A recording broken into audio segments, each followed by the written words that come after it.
他们集结于此。楚悠远根本看不到，就像楚悠远与殷明朝三人此刻就站在那平原之上。可是此刻离世天族族人所能看到的只有那平原，却没有楚悠远等人的身影。原来这上界之门所映射出的影像，只是告诉人们这上界之门的另一端是那里，却并不是把所有人都捕捉进去的。眼下离世天族内聚集的人越来越多，不仅有小辈，更多的却是老一辈。为首的是一男一女，2位老者，这2位都很苍老，苍老到牙齿都掉光了，皮肤褶皱的有些吓人，不仅连腰板都挺不起来，甚至头发上的毛发都变得非常的稀少。这个模样简直就像是从棺材里跳出来的死人。可是他们2个的气息却非常的浑厚，远胜楚悠远以及楚氏天族的那几位太上长老。2位大人，如今族长大人尚在闭关，此事当如何抉择？事关我离世天族存亡，请2位大人做出决断。忽然身后的众人齐刷刷的跪了下来，他们可不是小辈，也不是平凡之辈，他们皆是离世天族的长老，身份和实力都不容小觑。可是眼下他们却是一脸的担忧。紧张什么？我离世天族好歹也是祖武星域10大天族之一，只是打开了一道上界之门，就把你们吓成这副样子。那位老妇人冷声喝道。而老妇人这一开口，离世天族的所有人也都是赶忙闭上了嘴巴。搞了半天，离世天族还并不知道那上界之门的另一端是哪个上界，所以他们也在担心那另一端是一个比离世天族强大的势力。而眼下这2位老者手中皆是握着一张卷轴，那卷轴之内皆是阵法，随着他们的目光移动而开始变化。确定了，是楚氏天族所主宰的大千上界。忽然那位老者收起了手中的卷轴说道，的确是大千上界。紧接着那位老妇人也是收起手中的卷轴说道，只不过与那老者不同的是，当确定了之后，老妇人的嘴角则扬起了一抹笑容，那可不是安心的笑容，而是一抹喜悦的笑容。而听到2位太上长老的话后，离世天族在场的所有人，无论是老一辈还是年轻一辈，皆是面露狂喜之色，他们的嘴角都绽放出了与那老妇人一样的笑容。大千上界竟是楚氏天族所主宰的大千上界，天助我也，天助我也啊！这是老天爷想扩充我离世天族的领地啊！狂喜之余，不少人开始放声大笑。那我们便不必进入其中，改变那上界之门内的主阵法了吧？此刻离世天族的几个小辈开口问道。这是8个人，他们5男3女，男的气宇轩昂，英俊不凡，女子更是容貌上佳，皆是美女，而他们的修为更是厉傲的，竟皆是天仙境。原来他们聚集到此处，乃是想要做与楚风一样的事，那就是当确定这上界之门的另一端是一个他们所不敌的上界后，立刻派这些小辈进去，找到那主阵法，将其破坏，以此延缓上界之门开启的速度，来寻求守住他们上界的办法。你们还是要进去，毕竟我们注意到了这上界之门，可能楚氏天族也注意到了这上界之门。关于这上界之门的传说，可不止我离世天族知道，楚氏天族也知道。若是当他们确定即将与他们世界相连的乃是我离世天族之后，定然会派小辈进入其中，破坏掉主阵法。离世天族的那位老妇人说道。那大人，我们现在便进入其中。在场的小辈们问道。这还用问吗？还不快进去！老妇人命令道。听得此话，那8名小辈便准备进入那上界之门内。等一下！可就在此刻，那位老者却是挥了挥手，随后说道：我离世天族与楚氏天族虽并未交好，可却也并无过节。尽管上界之门开启，便注定我离世天族要与楚氏天族变为邻居，可并不代表着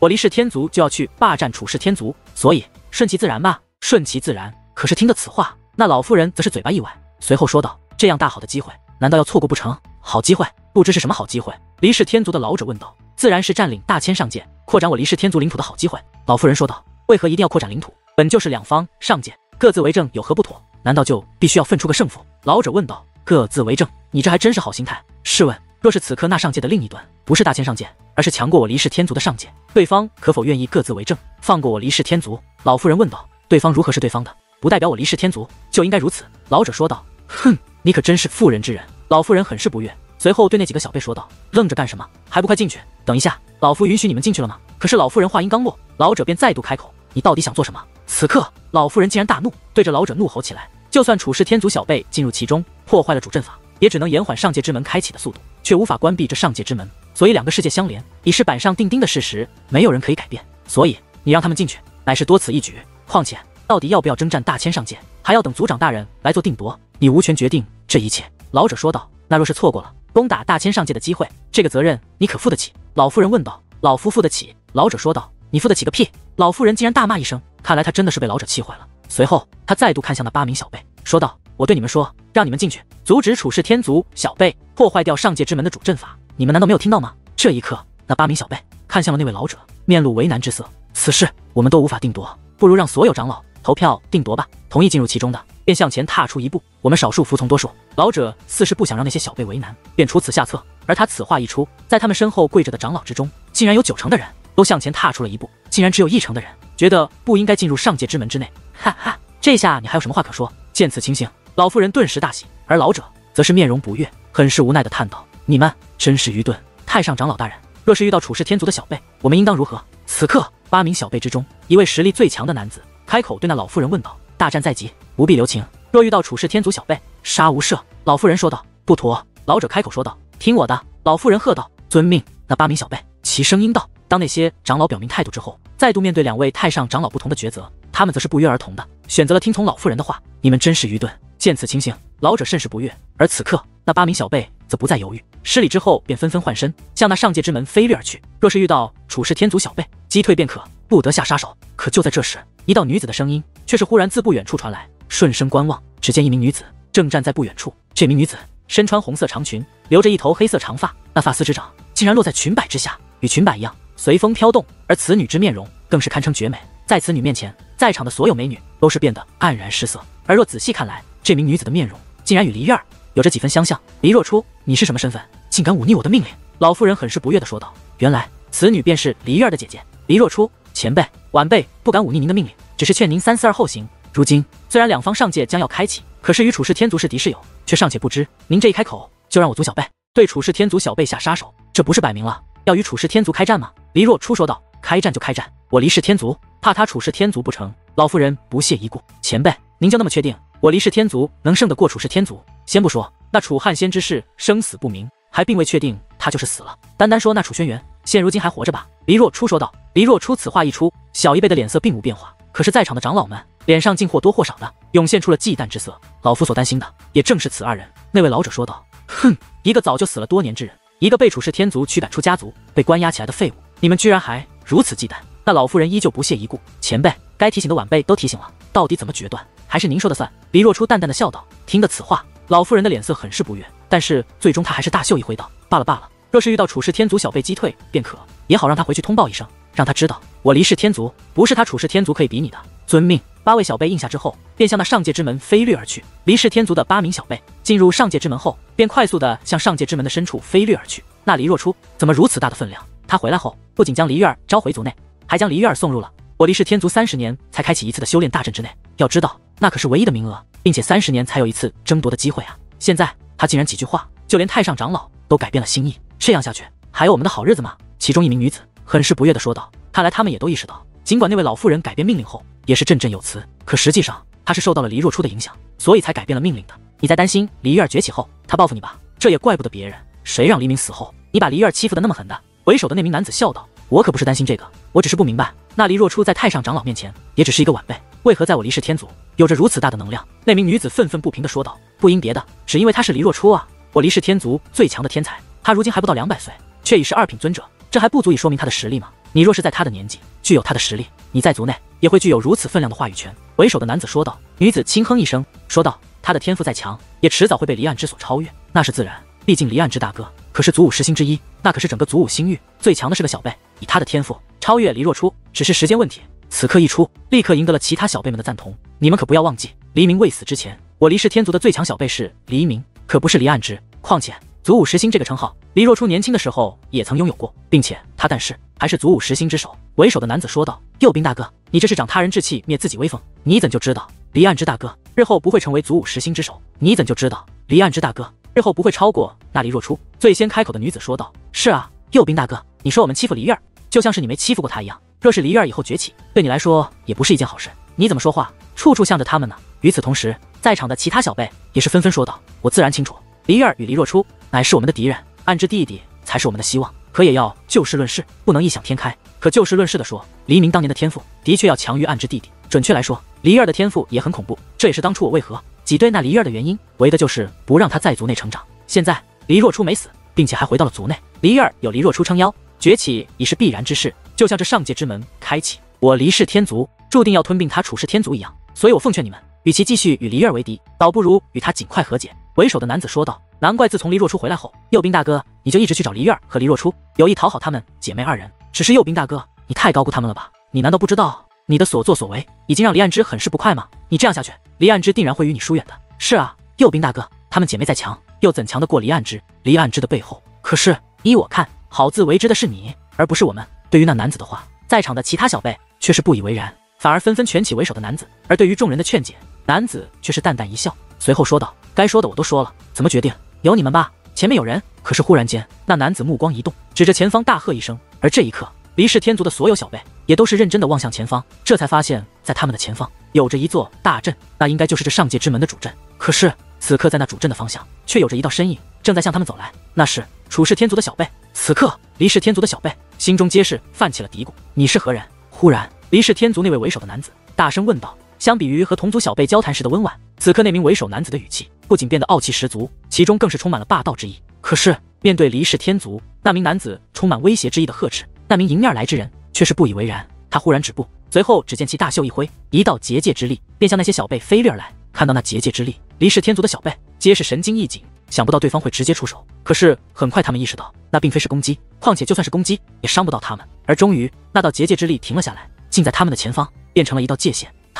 这是何意？离氏天族的其他小辈不解之余，纷纷看向了那名为首的男子黎佑斌。而此刻，黎佑斌则是面露怒意，问道：我在问你话，你耳朵聋了，听不到吗？对于此话，那迎面而来的男子则是淡淡一笑，说道：我是谁不要紧，我只是想告诉你们，不要越过那道线，否则休怪我不客气。而说出此话之人正是楚风是也。我是谁不要紧，我只是想告诉你们，不要越过那道线，否则休怪我不客气。楚风说这话的时候表现得很是平静，可是离氏天族的小辈则不干了，一个个的剑眉倒竖，眼中充满了不爽之色。小子，你到底是谁？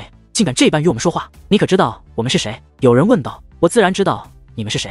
楚风看着对方腰间的令牌说道。既然知道我们是谁，你竟然还敢如此放肆！离氏天族小辈面容越发的不爽。佑斌大哥，你快看，那个小子是在破坏主阵法。忽然，一名女子指着主阵法的方向大喝一声，而这一刻，离氏天族的小辈才注意到，在那主阵法的后方的确有着一股力量正在涌动，那股力量正在破坏主阵法。原来你是楚氏天族的小辈，真是找死！猛然间，离氏天族小辈中的一名男子大喝一声，与此同时，他更是释放出了自己那磅礴的气息。一品天仙，这名男子乃是一名一品天仙，而在其释放气息之后，只见其脚步向前一踏，只听砰的一声，他便如同一条蛟龙一般，夹带着强大的气息，笔直的向楚风飞掠而去。然而，那名男子还飞出没有多远，却是发出一声惨叫。与此同时，原本飞掠而出的他，刚是向回飞了回去，落入了离氏天族小辈所站立的位置。这一刻，离氏天族的小辈皆是大惊，因为那名小辈不仅被轰退了回来，竟然还大口大口的吐血，且胸口也被打出了一个血窟窿。要知道，这个小辈可是一品天仙啊！我说过了，不可越过那道线。就在此刻，楚风的声音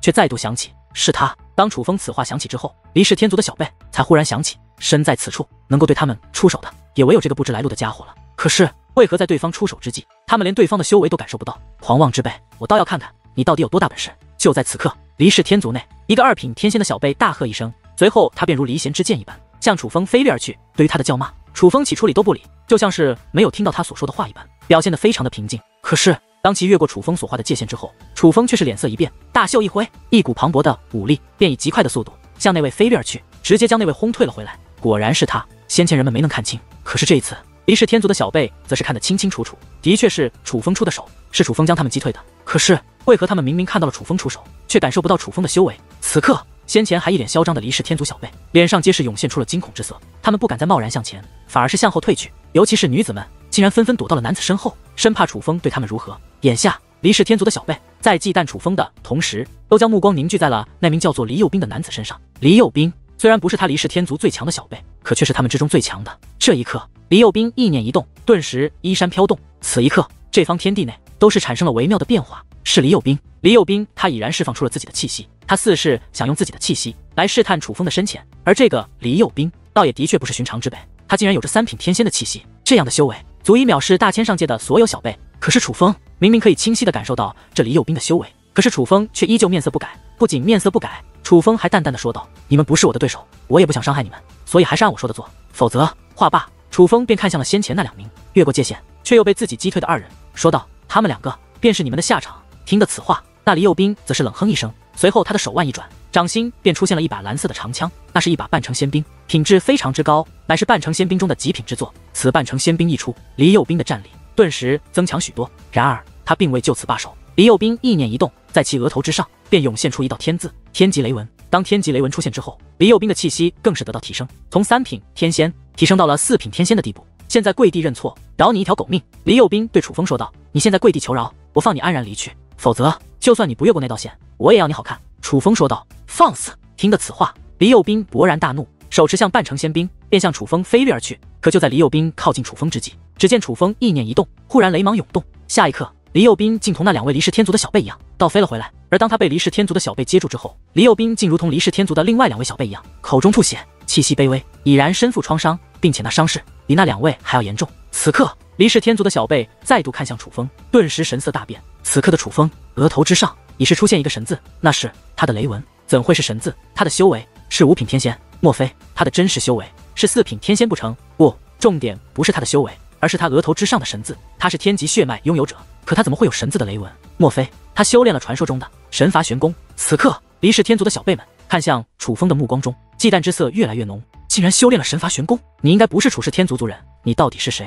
黎佑斌问道。谁告诉你我不是楚氏天族族人？楚风问道。这么说来，你是楚氏天族族人？黎佑斌问道。此刻，他的表情充满了惊讶。不仅是他，离世天族的其他小辈也是如此。在他们的听闻中，楚氏天族的小辈可是非常的弱，甚至连天仙境的强者都没有。怎么现在跳出来一个4品天仙的家伙，并且还修炼了神罚玄功？莫非是他们听闻的消息有误？你是楚清？忽然，黎佑斌问道。在他的印象中，楚氏天族最强的小辈应该是一个叫做楚清的男子。虽然从未谋面，甚至不知对方的模样，可是据他所知，那个楚清应该也不可能达到4品天仙。不必废话了，我不想告诉你们我是谁，我便不会说。你们回去吧，趁我还不想杀你们。楚风摆手说道。听得此话，离世天族的小辈非常的不爽。身为10大天族小辈中的天才，他们何曾被人这样对待过？更何况对方还是他们非常看不起的大千上界的人。可是尽管心中不爽，甚至是怒火滚滚，但他们却也没有多说什么。他们非常清楚，对方的实力的确在他们之上，并且这个家伙明知道他们的身份，却也敢毫不留情面的对他们出手，更是一个胆大包天的存在。这种家伙惹不起，真的惹毛了他，搞不好会对他们动杀手。正因如此，离世天族的小辈什么都没说，而是转过身来向外行去。此刻，离世天族的众人皆在此处，并且已是越聚越多，甚至又出现了一位老者。这位老者不仅满头白发，还穿了一袭白袍，无论是那长发还是或许亦或是那身上的白袍，都是胜似白雪，一尘不染。这位老者的气质更是超凡脱俗，宛如从天而降的神仙。明明看上去是如此的和善，可是却又让所有人都对其敬畏不已。当这位老者出现之后，就连那老者和老妇人2位离世天族的太上长老也是面带恭敬之色，不由自主地站在了他的身后。毕竟太上长老之中也有强弱之分，也有高低之别。而这位白发老者有个外号叫做离世战狂，他不仅在离世天族大名鼎鼎，在整个祖武星域都是1号人物，可以说是除了离世天族的现任族长之外，他的实力是最强的。并且别看着老者看上去慈眉目善，实际上却是一个有名的暴脾气。所以莫说离世天族的族人怕他，就连在场的另外2位太上长老也皆是怕他。但却有一个人除外，这个人便是黎若初。此刻连另外2位太上长老都站在这离世战狂的身后，却唯独黎若初站在这离世战狂的身旁。若初，月儿那个丫头在我离世组织阵内已经适应了，修炼进展的很是顺利，你便放心吧。离世战狂对黎若初说道。而他口中的月儿自然便是黎若初的妹妹黎月儿。多谢前辈。听得此话，黎若初则是面露喜色，甚至还对那离世战狂施以大礼。那离世组织阵他是曾经进去修炼过的，深知那阵法的厉害。那离世组织阵乃是离世天族的老祖宗留下来的，是离世天族最厉害的修炼大阵，也是所有小辈梦寐以求的修炼大阵。可因为要储存力量，所以这离世组织阵30年才会开启一次，并且每次开启只能够有1个人进入其中修炼。这个人必然是离世天族小辈中最卓越的存在。可是他的妹妹黎月儿现如今显然还不是离世天族小辈中最优秀的，但是他的妹妹却进入其中修炼了。而他的妹妹之所以能够进去修炼，全是靠了这位离世战狂。试问黎若初怎能不谢他？而黎月儿进入离世组织阵修炼，其实已经有了很长一段时间了，所以黎若初脸上的喜悦弧度自然不是因为他妹妹进入其中修炼，而是离世战狂所说的黎月儿已经适应。因为黎若初曾进去修炼过，所以他很清楚那离世组织阵的力量非常强，寻常人根本承受不住。可只要能够适应那阵法的力量，便可突飞猛进。当初他正是承受住了离世组织阵的力量之后，才得到了真正的蜕变。而适应那阵法力量的时间越短，便说明取得的成就奖越大。而黎月儿所适应的时间要比他还短上不少，他怎能不喜？谢什么？这都是老夫应该做的事。你的父母可是为我离世天族而战死，老夫本该好好照看你们姐妹的。当初老夫闭关修炼，居然让黎月儿那个丫头受人欺负，甚至离开了家族，这是老夫的失责。而离世组织阵只是老夫弥补的其一。你放心，只要有老夫在，日后在这离世天族内，便不会有人敢欺负你们姐妹2人。离世战狂这话说得很是响亮，他这话是说给在座的所有人听的，而离世天族的众人也明白这话是说给他们听的，所以众人都默默低下了头。毕竟当初黎明死后，他们也都没有做到照顾黎月儿的责任，心中多少也是有些愧疚。若初，你觉得这上界之门开启是好事还是坏事啊？离世战狂对黎若初问道。若是这上界之门连着的是一个其他上界，自然是好事，只是链接的乃是大千上界，这到底是不是好事？若初也是不知。黎若初说道。你这丫头是话中有话啊。离世战狂笑道。若初不敢。黎若初抱拳说道。其实我知道你担心的是楚汉仙和楚轩辕，但是楚汉仙消失多年，多半是已经死了。楚轩辕的实力自然是不容小觑，可是据我所知，他们楚氏天族位于祖武下界的禁地内，蕴藏着一种力量，那力量会削弱人的实力。当年楚轩辕得罪了星域主界，为了保住楚氏天族，不惜委曲求全，被关押到祖武下界的禁地内。现如今他就算活着，怕也是修为大减。所以依照老夫看，楚氏天族已然不足为惧。离世战狂说道：“前辈，只是那楚轩辕似乎不是一个如此愚钝之人，难道他真的会为了楚氏天族的安危而断送自己的前程吗？”黎若初问道。哼，黎若初，难道你觉得你比战狂大人还要了解楚轩辕不成？可就在这时，一道充满不爽的声音却是忽然响起。顺声观望，那说话者竟是一个100岁以内的小辈。这是一名少年模样的男子，虽然只是少年，可是他却气宇轩昂，英俊不凡，甚至就连气质也远非黎佑斌等人可比。眉宇之间更是散发着一抹王者般的霸气，而他的修为更是达到了4品天仙，比黎佑斌还强出了足足1品。而此子名为黎天佑，是当今黎氏天族中除了黎儿之外年龄最小的天才，有被认为是黎氏天族潜力最大的2个天才之一。而另一个与他齐名的，便是他的亲生哥哥黎岸之。本来这个黎天佑和他的哥哥黎岸之都是进入黎氏组织阵修炼的最佳人选，只因黎若初的归来，才导致黎月儿占据了本属于他们兄弟的名额。所以这黎天佑对着黎若初可谓非常的不爽，甚至是针锋相对，还以为是谁说话这么冲，原来是天佑弟弟。天佑弟弟还因为无法进入黎氏组织阵而生我的气呢。其实要我说，你是多此一举，毕竟无法进入黎氏组织阵，是因为你的天赋不如月儿，而与我无关。黎若初笑着说道：“你放屁，我的天赋哪里不如黎月儿？”听得此话，黎天佑顿时大怒，放肆！可黎天佑此话一出，那位黎氏战狂却是怒喝一声，并且还瞪了黎天佑一眼。只是这一眼，顿时让那黎天佑脸色大变，那个表情简直就如同置身地狱一般。当日你们的天赋测试是老夫主持的，你对结果不满意，是在质疑老夫偏袒了黎月儿不成？黎氏战狂怒声问道。战狂大人，天佑绝对不是这个意思，天佑不敢质疑您的测试。黎天佑赶忙半跪在虚空之上。其实他很清楚，黎氏战狂就是偏袒了黎月儿，因为那个测试很不公平，基本上就是黎氏战狂说谁最强，谁就是最强。可是他不服，可以去找黎若初出气，却不敢和黎氏战狂争辩。你不该向老夫道歉，而是应该向你若初姐姐道歉。黎氏战狂指着黎若初说道。听得此话，黎天佑顿时面露为难之色。他其实是一个有骨气之人，虽然他惧怕黎氏战狂，可是他却憎恨黎若初。让他向黎氏战狂道歉，他会毫不犹豫；可是让他向黎若初道歉，他却有些难以做到。出来了！可就在这时，在场的所有人都是目光一动，他们已经注意到进入那上界之门的小辈们出来了。可是原本目露喜色的他们，却是忽然神色一滞，因为黎氏天族的小辈出来后，竟然有3个人身带伤势，甚至其中1位还有他们之中实力最强的黎佑斌。太上长老大人，求您为我们做主啊！黎佑斌等8人出来后，看到黎氏战狂在，就像是找到了主心骨一样，也顾不得伤势了，赶忙半跪在虚空之上，一脸的委屈。这是怎么回事？黎氏战狂问道。那上界之门内有一个小子，我们进去的时候，他已经进入其中了。此人非常的霸道，不仅破坏上界之门内的主阵，还划了一道界限，不允许梅们过去，只要过去，他们便对我们出手。黎佑斌说道。你是说你们被大千上界的小辈给击退了？黎氏战狂问道。黎佑斌等人不知该如何回答是好，可是哪怕他们不应，黎氏天族的众人也知道是怎么回事。目前的上界之门唯有100岁以内的小辈可以进入，所以击退黎佑斌等人的，除了是来自大千上界的小辈，便别无他人。真是没用，竟然连一个小辈都无法击退。黎氏战狂很是不悦。前辈，那个小子可不是寻常的小辈，他不仅是4品天仙，还修炼了神罚玄功。黎佑斌不得不说出实情：4品天仙，神罚玄功。听得此话，所有人都是神色一动，哪怕是黎氏战狂的目光也是变得若有所思，变得复杂起来。大千上界什么时候有如此厉害的小辈了？神罚玄功，莫非是楚氏天族的族人？可是楚氏天族之中没听过有这般厉害的小辈啊！很快的，黎氏天族的长老们也是开始互相观望，似是想寻求一个答案。可是在场的所有人都不知道这个答案。战狂大人，让晚辈去吧，不管他是谁，晚辈都可以将他收拾掉。就在此刻，那黎天佑抱拳说道：“去吧，一定要阻止他破坏上界之门内的主阵法。”黎氏战狂说道：“战狂大人放心，天佑绝不辜负您的期望。”黎天佑说完此话，便站立起身，他踏空而行，向那上界之门走去。他知道这是一次难得的机会，他必须把握住。若是把握住了，很可能会改变他在黎氏战狂心中的位置，而只有得到黎氏战狂的重视，他才有机会战胜黎若初和黎二姐妹。天佑弟弟，小心！对方可是修炼了传说中的神罚玄功。当黎天佑从身边经过之际，黎佑斌提醒道，并且他还是以暗中传音的方式说的。可是听得此话，黎天佑却不以为然，说道：“佑斌大哥，不要以为所有人都像你一样无能，败给大千上界的小辈，这种耻辱的事情不可能发生在我黎天佑的身上。”相比于黎佑斌的暗中传音，黎天佑的这番话可是说的非常的响亮，在场的所有人都听到了。听得此话，黎佑斌的脸色很不好看。原本他与黎岸之以及黎天佑兄弟的关系很好，只是因为黎若初回来后，他与黎若初交好，才让黎岸之与黎天佑与他疏远。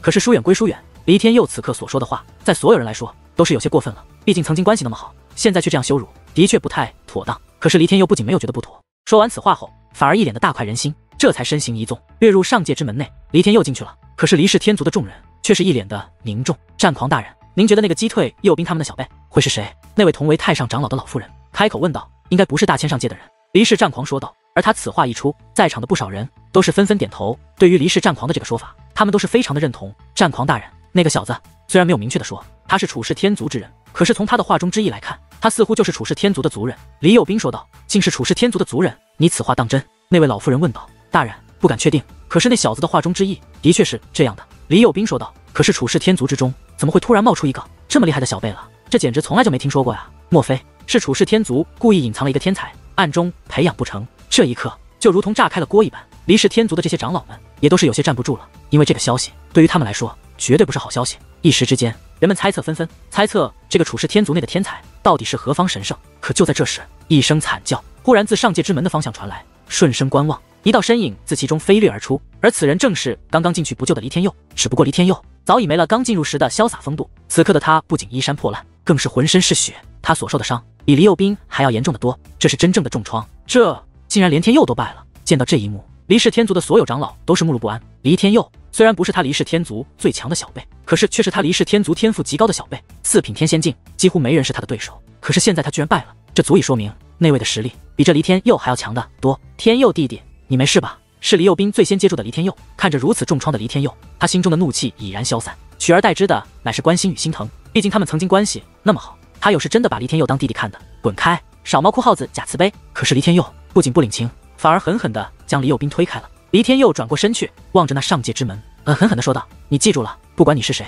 我大哥都会替我报仇。”黎天佑此话一出，黎氏天族的众人神色则更为复杂。显然黎天佑也没有打探到对方到底是谁。而就在这时，那本旋转的上界之门宛如停止了一般，仔细观看便可发现，其实那上界之门的旋转并没有停止，但是却变得非常的缓慢，缓慢到不仔细观看根本看不到它在动。主阵法被破坏了，上界之门开启的速度已经减缓，这与大千上界交锋的第一仗，我们居然败了。此刻，黎氏天族的众位长老望着那缓缓运转的上界之门，内心都很不是滋味。没用。而黎氏战狂则是冷哼一声，随后大袖一挥，便消失在了此处。他虽然消失了，可是他的愤怒却依旧存在此处。这一刻，在场的长老们还好，可是如黎天佑和黎右兵等小辈却是承受着巨大的压力。这第一仗败了，而他们败下阵的罪魁祸首，当黎氏天族的众人非常的沮丧之际，楚幽远可就是一脸的喜悦。成功了，楚风成功了！明朝薰衣看到了吗？那上界之门开启的速度已经减缓了。楚幽远欣喜若狂，向来沉稳的他，此刻竟也毫不顾忌的展示着他的喜悦心情。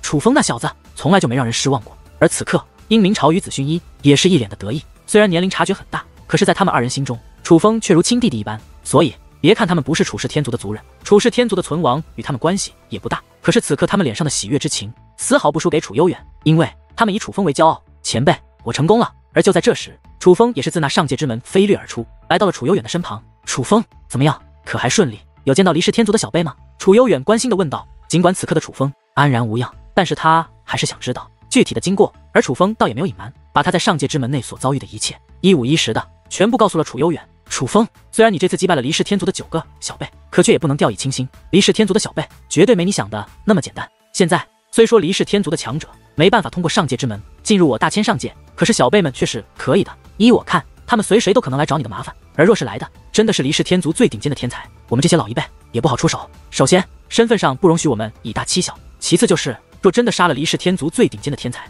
就算是没有这上界之门，可黎氏天族也会率领大军跨过浩瀚虚空，来到我大千上界之上。所以你要做好应对他们的心理准备。楚幽远说道。他的意思很明了，黎氏天族的小辈不会善罢甘休，而因为是小辈的争斗，所以楚幽远不会插手。这件事还要楚风自己去应对才行。前辈放心，现如今的我也并非当初的我，这一次我已经收下留情。黎氏天族的那些家伙若还要找麻烦，我奉陪便是。楚风说话间取出了那个蜕变秘境镯，此刻蜕变秘境镯内的空间已经没有打开，可是蜕变秘境镯却依然不再像当初那般，看上去破破烂烂。它上面涌现出了一层光华，若仔细观看，那光华之内竟然密密麻麻的布满了奇特的符咒。这是你在拍卖大会拍下的蜕变秘境镯吗？这上面竟然出现了修武之道，莫非你真的是无意中拍得了一件至宝，得到了真正的蜕变秘境镯？看着楚风手中的蜕变秘境镯，楚幽远目露惊讶之色。现在也不能确定这是不是传说中的蜕变秘境镯，不过我进入那灵族圣地之后，这蜕变秘境镯便有了变化。当我进入那深渊之后，它更是吸收了一种无形的力量，因此才有了现在的变化。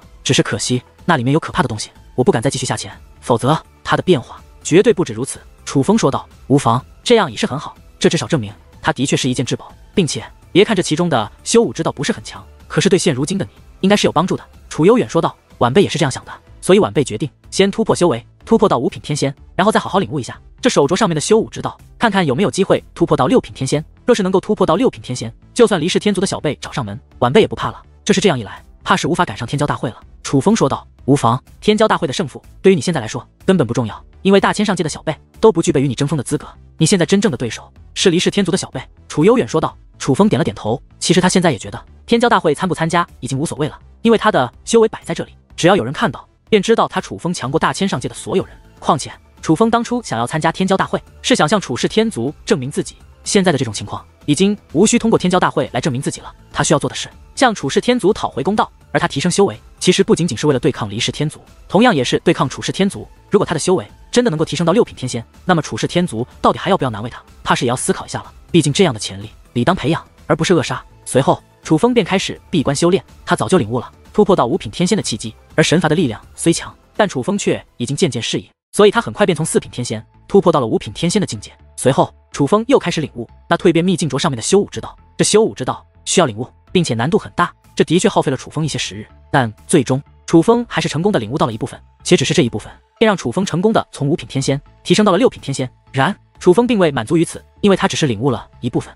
这蜕变秘境镯所闪烁的光芒内还蕴含着修武之道。楚风若能继续领悟，他还可以再度突破修为，只是这一次楚风却未能如愿以偿，这修武之道领悟的难度越来越大，楚风又耗费了10日的时间，却是一无所获，所以只能作罢。两位前辈，我们此行非常凶险，你们若非要与我们同行的话，便进入这巢穴之内吧。楚风将那个匪兽一族藏身所用的巢穴取了出来，这个巢穴已经被楚风所掌控，这简直就是一个随身携带的小世界。而眼下殷明朝和紫薰衣已经知道了楚风的遭遇，所以坚定的要和楚风同行。楚风怕出现意外，便想让他们2人进入此处，以保他们安宁。楚风，你这样做的话，可就小看了你大哥我了。你大哥和你薰衣姐姐像是贪生怕死的人吗？然而对于楚风的建议，殷明朝却表现得有些不悦。他自然知道楚风是为他们好，可是殷明朝是何许人也？他虽然现如今的修为放在大千上界是一个垫底的存在，可他终究是一代英豪，骨子里就有着寻常人所没有的血性。他之所以坚定的要与楚风同行，就是要与楚风共患难，楚风讨回公道，自然最好。若是遭遇不测，他也要随楚风大骂楚氏天族一番，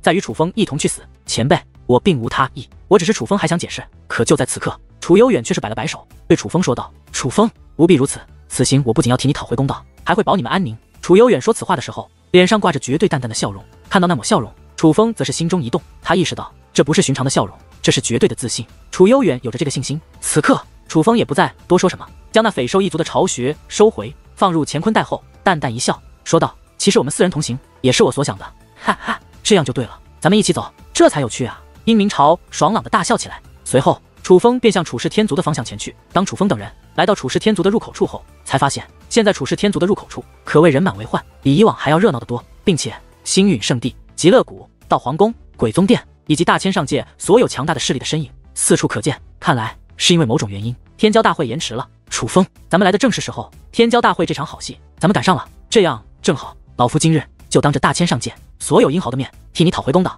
楚悠远对楚风说道：有劳前辈。楚风对楚悠远抱拳说道：走，是时候让他们付出代价了。楚悠远说话间便带着楚风3人向天骄大会举办的方向飞掠而去。此刻在半空之上漂浮着一座浮空岛，这浮空岛屿乃是大阵所化，这上面便是天骄大会举办的地方。眼下在天骄大会的主台之上，楚氏天族内除了族长大人以外，几乎所有强者都到齐了，自然也包括了楚氏天族内的太上长老们。同时在那主台之上还有星陨圣地的圣主、极乐谷的谷主、鬼宗殿的殿主。虽然道皇宫的公主未能到场，可是道皇宫的诸多强者却也皆在，可以说那主台之上集结了大千上界最巅峰的强者们，那是绝对的风景线，是让人们看上一眼便可吹上一生的大人物们。可就是这样一群大人物，却并没有坐在主看台的主位之上，坐在主位上的乃是一个陌生的面孔，这是一个和尚。这个和尚的胡须很长，竟然足有3米，比他的身高都要长。不过那胡须并没有落地，而是无风自动般的在半空之上漂浮着，并且若仔细观看，他的周身竟闪烁着道道星光，就仿佛万千星辰围绕着他旋转一般。而凡是有些见识的人都知道，这个和尚可不是简单的角色，这在整个祖武星域都是一位大人物。他有一个外号叫做星辰圣僧，这星辰圣僧乃是祖武星域之内最强的界灵师之一，甚至他与多人切磋，从无败绩，除了梁丘大师之外，似乎无人可敌。所以也有人觉得这星辰圣僧乃是祖武星域内除了梁丘大师之外最强的界灵师。只论结界之术，祖武星域之内他可排第2，但是这星辰圣僧的实力可可绝对不仅仅是在戒灵之术方面。作为修武者，他的修为也很强，至少他的修为比在座的所有人都强。哪怕楚氏天族的那些太上长老，包括楚汉鹏，也是远不如他。如此，贵客在此，自然是要在主位之上的。而此刻，在星辰圣僧的桌前，还放着一个食盒。这食盒看着普通，可所有人都看不透那食盒。而那食盒之内放着的，乃是一件礼品，是星辰圣僧带来的礼品。这礼品将属于这天骄大会最后的胜者。只是，哪怕这么多大人物在场，但是眼下人们的目光却并没有聚集在主看台之上，人们的目光在决斗台上面。在那决斗台上面，有着2个人，一个是楚志渊，另一个则是楚青。楚青已经过了小辈的年纪，他本不该出现在这决斗台上，而他眼下出现在这决斗台上，乃是因为楚志渊向他发出了挑战。楚志渊在击败所有来参加这场天骄大会的小辈之后，便向楚青发出了挑战。而眼下楚青败了，因为楚青再强，也只是真仙巅峰。可是就在刚刚，楚志渊在与楚青交手的时候，他所展现出来的实力却是天仙。现如今的他乃是一品天仙，太厉害了！这楚志渊竟然是天仙，难怪他可以轻而易举的战胜所有小辈，太强了！这楚志渊可真是深藏不露啊！天仙境，一个小辈竟然踏入了天仙境，这是当之无愧的小辈第一人，我大千上界当之无愧的小辈第一人啊！天骄之名，非他莫属。就算那个卑鄙无耻、暗害同族的楚风还活着，也绝对不可能是他的对手。楚风，莫说他已经死了，就算他活着，也不配与楚志渊一战，因为他连楚若诗他们都打不过。是啊，楚风虽然天赋异禀，当真是妖孽级别，可是毕竟还年轻，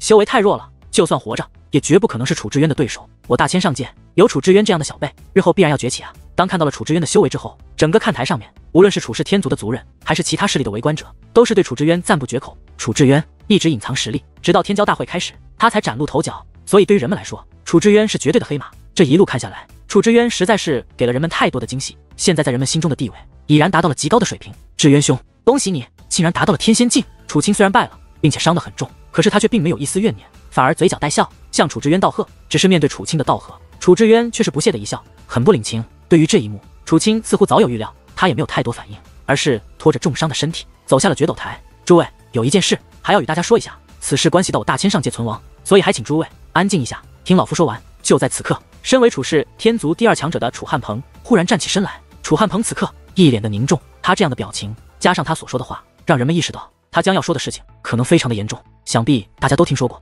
上界之门，而现如今在我大千上界便打开了一道上界之门。非常不幸的是，上界之门的另一端乃是离世天族。楚汉鹏说道：什么？竟然是离世天族？当得知上界之门开启之后，大千上界的众位强者就已经坐不住了。而当他们听说那上界之门的另一端竟然还是祖武星域内10大天族之一的离世天族后，顿时面如死灰。他们都觉得大千上界是大难临头，怕是在劫难逃了。虽然与离世天族的上界之门开启对我大千上界来说很是不利，但是诸位倒也不用太过担心，因为离世天族还没办法进入我大千上界。众所周知，上界之门内有着一座主阵法，若是找到那主阵法，并且将主阵法破坏的话，上界之门开启的速度将会延缓。而上界之门的主阵法已然被破坏，现如今上界之门开启的速度已经减缓了，这也倒是给了我们与离世天族沟通的时间。楚汉鹏说道：既然有人破坏了主阵法，那太好了。听得此话，人们原本苍白的脸色总算好转了一些，这对他们来说可谓是不幸中的万幸了。大人，请问是何人将那上界之门内的主阵法破坏了？忽然人群中有人问道。此话一出，所有人都是目露好奇之色，能够将主阵法破坏，从而减缓上界之门开启的速度，这对于大千上界来说简直就是英雄。而此刻楚汉鹏则淡淡一笑，说道：此人其实大家都已经认识了，他便是我大千上界内的第1小辈楚志渊。楚汉鹏将手指向了决斗台上的楚志渊。